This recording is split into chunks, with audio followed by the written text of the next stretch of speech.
le monde des chercheurs. C'est un foisonnement de scientifiques de haut niveau investis dans le domaine de la recherche fondamentale ou appliquée.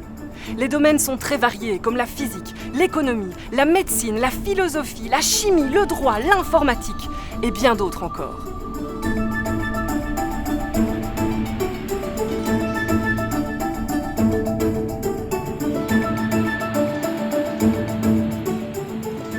Être chercheur, c'est être innovant, curieux, imaginatif. C'est également acquérir des savoir-faire et une expertise dans un domaine, des capacités techniques et beaucoup d'expérience. Le chercheur passe la majeure partie de son temps à concevoir, élaborer, développer, expérimenter. Une aventure parfois semée d'embûches.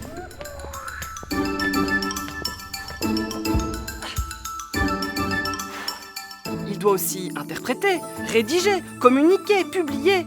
Et le chercheur est petit face à sa recherche, mais passion et persévérance sont ses meilleurs alliés pour atteindre ses objectifs.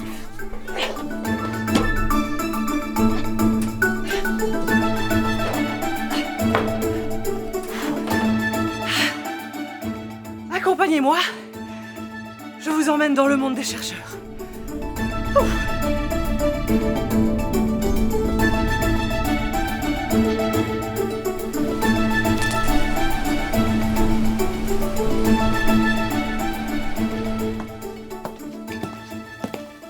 J'ai fait des études de bio-ingénieur car au moment de mon choix d'études, je ne savais pas encore vers quel domaine de la science j'allais me tourner, mais j'étais très intéressée en tout cas par cette branche-là.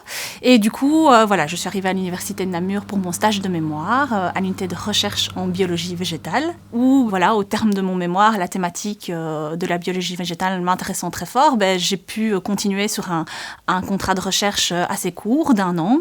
Et puis, une convention de recherche plus longue s'est ouverte et mon promoteur m'a dit, voilà, tu peux prendre ce contrat, mais là, il faut faire une thèse de doctorat. Alors au départ, j'avais pas forcément pensé faire une thèse, mais voilà, j'ai pris le train de la thèse et finalement, je suis allée au bout de l'aventure. Et depuis, je fais encore des recherches à l'université de Namur.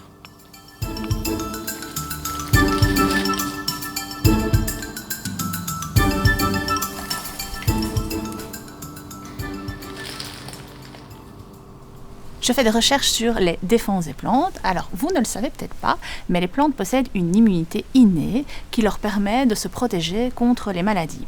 Elles sont capables de percevoir toute une série de molécules dans leur environnement et de démarrer une réaction qui va leur permettre de se protéger contre les maladies.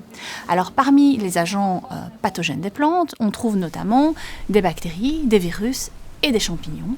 Alors, quand je suis arrivée ici à l'unité de recherche en biologie végétale, les chercheurs avaient développé et breveté un mélange de molécules naturelles capables de stimuler les défenses des plantes. Mais ces recherches avaient été réalisées sur un modèle de laboratoire, les cellules en suspension d'Arabidopsis. Mon travail a consisté à vérifier que le produit protégeait effectivement les plantes contre les maladies en travaillant non plus sur un modèle de laboratoire, mais sur des plantes entières, notamment la pomme de terre, la tomate. Et mes recherches ont notamment permis de déterminer quelques paramètres clés pour que ce produit fonctionne effectivement au champ et en serre. Alors aujourd'hui, le produit est commercialisé par une spin-off de l'université, Phytofend. Et on continue encore activement les recherches au laboratoire. Alors on développe différents bioessais avec des couples hôtes pathogènes différents pour maîtriser un maximum de modèles et pouvoir tester le produit sur différents types d'interactions plantes pathogènes pour en comprendre le mécanisme d'action et donner des guidelines d'utilisation aux utilisateurs. Alors ce produit est particulièrement intéressant parce que ce sont des composés d'origine naturelle qui peuvent se substituer ou venir compléter l'arsenal des produits chimiques de protection des plantes. Alors, ce stimulateur des défenses végétales s'appelle un éliciteur et vous l'aurez compris, c'est une alternative aux pesticides classiques. Alors, durant ma thèse, moi j'ai particulièrement travaillé contre le mildiou de la pomme de terre et on a pu mettre en évidence une composition efficace.